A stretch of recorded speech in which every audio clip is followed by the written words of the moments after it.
안녕하세요, 섭입니다. 제 영상 중에 이런 영상이 있습니다. 가죽을 가위로 재단하지 않는 이유 3가지에 대해서 설명한 영상이 있어요. 제가 링크 띄워드릴 테니까 한번 나중에 보셔요. 그런데 제가 그런 영상을 만들어서 가죽은 가위로 자르면은 이런 단점이 있습니다 라고 설명했음에도 불구하고 제 메이킹 비디오를 보다 보면 생각보다 가위를 많이 쓰고 있습니다. 아마 알게 모르게 그런 부분들이 많았을 거예요. 그러면 어떤 분들이 이렇게 말씀하실 수도 있습니다. 야, 너는 가위로 가죽 재단하지 말라고 해놓고는 너는 왜 쓰고 있는 거야? 라고 말씀하실 수 있거든요.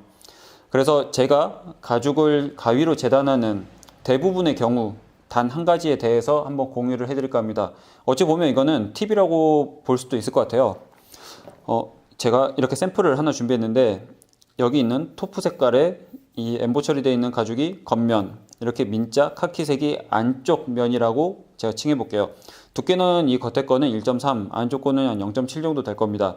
이렇게 붙였는데 만약에 이 가장자리 단면이 지금 보시는 이 왼쪽처럼 깔끔히 나왔으면 나는 여기서 더 할 게 없습니다. 바느질하고 뭐 엣지코트 칠해서 마감한다든지 그렇게 하면 되는데, 안쪽 것이 이렇게 튀어나왔을 때, 겉면 대비 안쪽 안감이 튀어나왔을 때, 이때 저는 가위를 씁니다.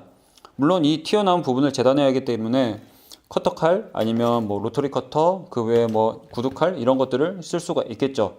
특히 구두칼을 많이 활용하시는 경우들도 많을 거예요. 왜냐면 이렇게 구두칼 같은 경우는 보통 외날이잖아요. 날의 방향이 정해져 있는데 이쪽 영상 보시면 이쪽 면 여기를 기준으로 이렇게 재단을 하면 매우 깔끔히 나오거든요. 그런데 이 구두칼의 평평한 면과 같은 면이 가위에도 있습니다. 이렇게 열어보시면 지금 제가 이쪽으로 자를 거잖아요.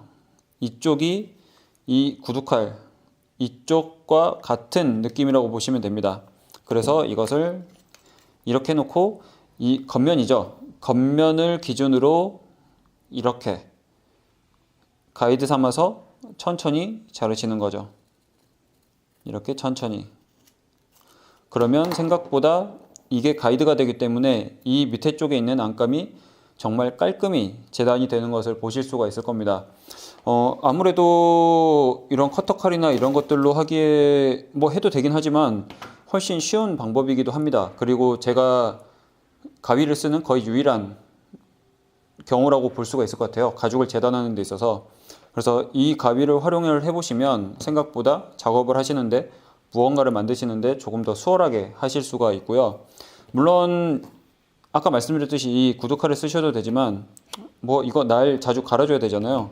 그럴 때는 그냥 가위로 쓰시는 게 조금 더 수월하실 것 같습니다.